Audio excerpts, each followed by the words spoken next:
ಪಾಳುಬಿದ್ದ ಗದ್ದೆಯಲ್ಲಿ ಮತ್ತೆ ಕೃಷಿ ನಡೆಸುವುದು ಹರಸಾಹಸವೇನಲ್ಲ. ಆದರೆ ಬಂಜರು ಭೂಮಿಯನ್ನ ಗದ್ದೆಯಾಗಿಸುವುದು ಸುಲಭದ ಮಾತಲ್ಲ.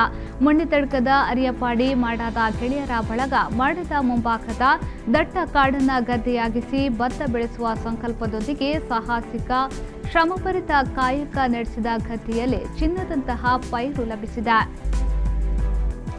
ಶತಮಾನಗಳ ಹಿಂದೆ ಅರಿಯಪಾಡಿಯಲ್ಲಿ ಮಾಡ ಇದ್ದು ಸುತ್ತಮುತ್ತಲೂ ಅಕ್ಕಿ ಬೆಳೆಯುವ ಗದ್ದೆಗಳ ಊರು ಇದಾಗಿತ್ತೆಂದು ಪ್ರತೀತಿ. ಆದರೆ ಕಾಲಾನಂತರದಲ್ಲಿ ಪಾಳುಬಿದ್ದ ನಿರ್ನಾಮಗೊಂಡ ದಟ್ಟಾರಣ್ಯದ ಬನವಾಗಿ ಮಾರ್ಪಟ್ಟಿತು. ಲಾಕ್ಡೌನ್ ಕಾಲದಲ್ಲಿ ನಾಡ ಜನರೆಲ್ಲರೂ ಮನೆಯಲ್ಲೇ ಬಂದಿಯಾದಾಗ ಅರಿಯಪಾಡಿ ಮಾಡದ ತರುಣರ ಸಂಘ ಮಾಡ ಪ್ರದೇಶದ ಪೂರ್ವದ ದಟ್ಟ ಕಾನನ ಬರಡು ಬಂಜರು ಭೂಮಿಯನ್ನ ಸಮತಟ್ಟುಗೊಳಿಸಿ ಕೃಷಿ ಯೋಗ್ಯ ಭೂಮಿಯನ್ನಾಗಿ ಮಾಡಿ ನೇಜು ನೀಡುವ ಮೂಲಕ ಮಾಡವನ್ನ ಪುನರ್ ಸ್ಥಾಪಿಸಿದೆ. ಅರಿಯಪಾಡಿ ಪ್ರದೇಶ ಕೃಷಿ ಯೋಗ್ಯ ಭೂಮಿಯನ್ನಲ್ಲ. ಮಾಡದ ತರುಣರಿಗೆ ಕಾಸರಗೋಡಿನ ರೋಟರಿ ಕ್ಲಬ್ ಸಹಾಯ ಹಸ್ತದ ನೆರವು ನೀಡಿ ಕೈ ಜೋಡಿಸಿದ್ದು, ಪುತ್ತಿಗೆ ಪಂಚಾಯತ್ ಕೃಷಿ ಇಲಾಖೆಯ ಬೆಂಬಲ ಪ್ರೋತ್ಸಾಹ ನೀಡಿದ ಪರಿಣಾಮ ದಟ್ಟ ಕಾಡು ಕರಗಿ ಬಂಜರು ನೆಲ ಬಂಗಾರದಂತಹ ಬೆಳೆ ಬೆಳೆಯುವ ಭೂಮಿಯಾಗಿ ಮಾರ್ಪಟ್ಟಿದೆ.